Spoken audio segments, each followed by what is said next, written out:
बता दें, केंद्रीय मंत्री चिराग पासवान ने 2025 के विधानसभा चुनाव को लेकर सीटों की संख्या का खुलासा किया है और साथ ही साथ अपने विपक्षियों को सबसे ज्यादा संकट में डालने का भी काम कर दिया है। नमस्कार, मैं हूं संजीव और आप देख रहे हैं आप तक न्यूज। अगर आप हमारे चैनल पर नए हैं तो चैनल को जरूर सब्सक्राइब कर लें।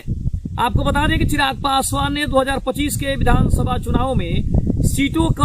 की संख्या को लेकर एक बड़ा खुलासा कर दिया है। चिराग पासवान ने बड़ा दावा करते हुए एनडीए के 225 सीटें जीतने का एक बड़ा दावा किया है और साथ ही साथ लोक जनशक्ति पार्टी रामविलास के प्रमुख और केंद्रीय मंत्री चिराग पासवान ने बिहार के 2025 के विधानसभा चुनाव को लेकर एक बड़ा दावा कर दिया है। चिराग पासवान ने कहा है कि राष्ट्रीय जनतांत्रिक गठबंधन यानी एनडीए आगामी चुनाव में 225 से ज्यादा सीटें जीतकर सरकार बना रही है और हाल ही में एक मीडिया कार्यक्रम में बोलते हुए चिराग पासवान ने एनडीए के एकजुट होकर चुनाव लड़ने की बड़ी बात कही है। उन्होंने कहा कि एनडीए में शामिल सभी दल भाजपा, जदयू, लोजपा, रामविलास, हम और आरएलएम यानी सभी पांचों दल मिलकर चुनाव लड़ेंगे और भारी बहुमत भी हासिल करने वाले हैं। चिराग पासवान ने यह भी कहा है कि उनकी पार्टी को एनडीए में सम्मानजनक सीटें मिल रही है और सीट बंटवारे को लेकर कोई भी समस्या नहीं है। उन्होंने विश्वास जताया कि एनडीए की बिहार में विकास और सुशासन के एजेंडे को आगे बढ़ाने का काम उनकी पार्टी और एनडीए के जितने भी घटक दल हैं वो सभी मिलकर कर रहे हैं। हालांकि चिराग पासवान से सबसे बड़ा सवाल जब पूछा गया कि आखिर एनडीए में उनको कितनी सीटें मिल रही है तो सीटों के खुलासे को लेकर चिराग पासवान ने ऐसा बयान दिया है जिसको लेकर सभी को उम्मीद थे कि चिराग पासवान कुछ ऐसा ही कहने वाले हैं।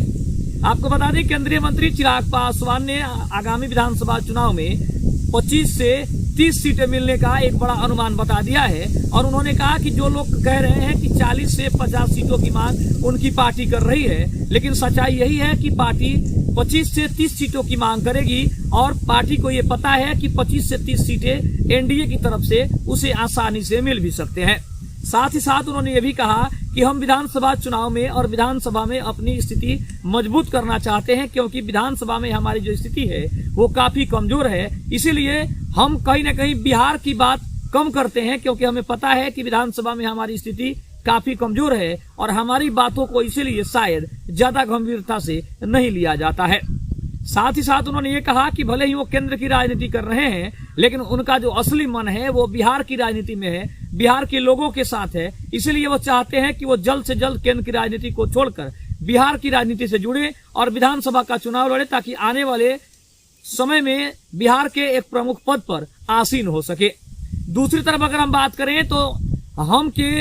अध्यक्ष जीतन राम मांझी ने साफ तौर पे कह दिया है कि उनकी पार्टी 25 से 30 सीटों पर चुनाव लड़ेगी और उन्होंने एक कार्यक्रम में इस बात का खुलासा किया कि उनकी पार्टी 30 से कम सीटों पर चुनाव नहीं लड़ेगी। इसलिए विधानसभा में अब की बार एनडीए के अंदर सीट बंटवारे को लेकर जो असमंजस की स्थिति दिखाई दे रही है उसकी शुरुआत जीतन राम मांझी ने कर दी है और जीतन राम मांझी ने अपने दावे से इस बात का खुलासा भी कर दिया है कि उनकी पार्टी किसी भी कीमत पर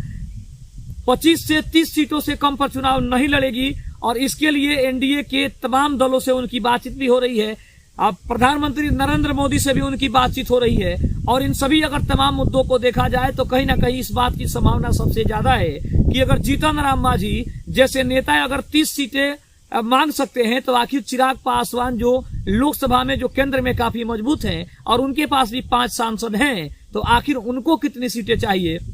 इसके अलावा अगर बात करें तो जदयू के नीतीश कुमार कितनी सीटें मांग सकते हैं, आरएलएम के उपेंद्र कुशवाहा कितनी सीटें मांग सकते हैं। तो अगर ये तमाम समीकरणों की बात करें तो कहीं ना कहीं चिराग पासवान ने अगर 25 से 30 सीटों की मांग की है तो ये तो जायज दिखाई दे रहा है क्योंकि चिराग पासवान की जो हालिया स्थिति है, जो सर्वे हैं, जो दावे किए जा रहे हैं कि चिराग पासवान को जितनी ज्यादा सीटें विधानसभा चुनाव में मिलेगी उतना ही ज्यादा फायदा आने वाले चुनाव में एनडीए को, बीजेपी के घटक दलों को होगा। लेकिन जिस तरह से जीतन राम मांझी ने पहले ही से अपना राग अलापना शुरू कर दिया है कि वो 30 से कम सीटों पर चुनाव नहीं लड़ेंगे, आखिर बीजेपी उन्हें कितनी सीटों पर सिमटा सकती है, कितनी सीटों पर उनको मना सकती है, ये काफी गंभीर मुद्दा है। अगर हम दूसरी तरफ बात करें तो जदयू के नीतीश कुमार ने भी पहले ही बीजेपी पर प्रेशर पॉलिटिक्स बनानी शुरू कर दी है। उनका भी कहना है कि उनकी भी पार्टी मैक्सिमम सीटों पर चुनाव लड़ना चाहती है, क्योंकि उनको लगता है कि आने वाले विधानसभा चुनाव में उनकी पार्टी की स्थिति काफी मजबूत है, क्योंकि उनका यह भी दावा है कि बिहार में जितना विकास हो रहा है, चाहे वो शिक्षा हो, रोजगार हो, या फिर अगर हम बात करें सड़कों की, बात करें बिजली की, तो बिहार में जो मूल सुविधाएं हैं अगर उनको देखा जाए तो कहीं ना कहीं नीतीश कुमार की पार्टी ने काफी काम किया है और ये काम दिखाई भी दे रहा है। बिहार की जनता ने भी ये माना है कि आरजेडी की सरकार में और एनडीए के डबल इंजन की सरकार में काफी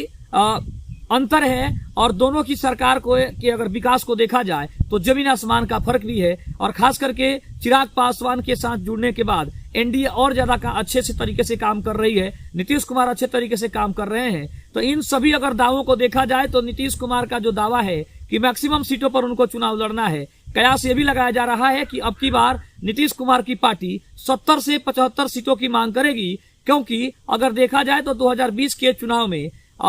नीतीश कुमार की पार्टी ने 43 सीटों पर चुनाव लड़ा था, और देखा जाए तो कहीं ना कहीं चिराग पासवान की पार्टी और नीतीश कुमार की पार्टी अगर देखा जाए तो दोनों मिलकर 100 से 110 सीटों की बड़ी मांग कर सकते हैं। इसके अलावा जीतन राम मांझी 30 सीटों की मांग कर रहे हैं। उपेंद्र कुशवाहा की बात की जाए तो उनका भी कहना है कि 4 से 5 सीटों पर वो चुनाव लड़ेंगे। तो अगर इन सभी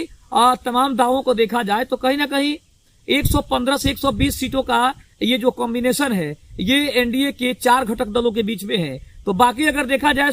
तो 243 में से 105-7 सीटों पर एनडीए चुनाव लड़ सकता है, ऐसी संभावना जताई जा रही है। लेकिन अब आने वाले समय में ये पता चलेगा कि आखिर चिराग पासवान एक्चुअल में कितनी सीटों पर चुनाव लड़ना चाहते हैं, जदयू कितने सीटों पर चुनाव लड़ना चाहती है। इसके अलावा जीतन राम मांझी को वास्तविक तौर पर एनडीए कितनी सीटें देता है, ये काफी गंभीर मुद्दा है। लेकिन अगर देखा जाए तो बिहार में विकास को देखते हुए, आगामी विधानसभा चुनाव को देखते हुए, महागठबंधन की कमजोरी को देखते हुए, इन सभी तमाम घटक दलों की बातों को एनडीए मान सकता है, क्योंकि एनडीए को ऐसा लगता है कि उनके जितने भी दल है, जितने भी गठबंधन में नेता हैं या फिर पार्टियां हैं, उन सभी पार्टियों को कहीं ना कहीं मजबूती हासिल है। आने वाले चुनाव में कहीं ना कहीं ये पार्टियां काफी ज्यादा अंतर पैदा कर सकती है। तो इन सभी अगर बातों को देखा जाए, इन सभी तमाम समीकरणों को अगर समझने की कोशिश करें तो चिराग पासवान का दावा 25 से 30 सीटों पर काफी जायज दिखाई दे रहा है। लेकिन सबसे ज्यादा प्रेशर पॉलिटिक्स अगर देखा जाए, हिंदुस्तान अवाम मोर्चा दिखा रही है, जहां जीतन राम मांझी हर सभा में, हर रैलियों में कहते नजर आ रहे हैं कि उन्होंने एनडीए से बात की है और 25 से 30 सीटों पर चुनाव लड़ने की उन्होंने बड़ी बात कही है। सीट बंटवारे को लेकर भी उन्होंने तमाम तरह के दावे कर दिए हैं। तो इससे कहीं ना कहीं प्रेशर पॉलिटिक्स उत्पन्न हो रही है, और एनडीए जिस तरह से इन बातों को, इन तमाम दावों को देख रहा है, हालांकि एनडीए की तरफ से अभी कुछ भी कहा नहीं जा रहा है कि वो कौन सी पार्टी को कितनी सीटें दे रहा है, लेकिन जिस तरह से सभी एनडीए के घटक दलों ने अपनी अपनी सीटों की संख्या बतानी शुरू की है, उसके बाद से देखा जाए तो बीजेपी के तमाम नेता भी और बीजेपी के तमाम दल भी कहीं ना कहीं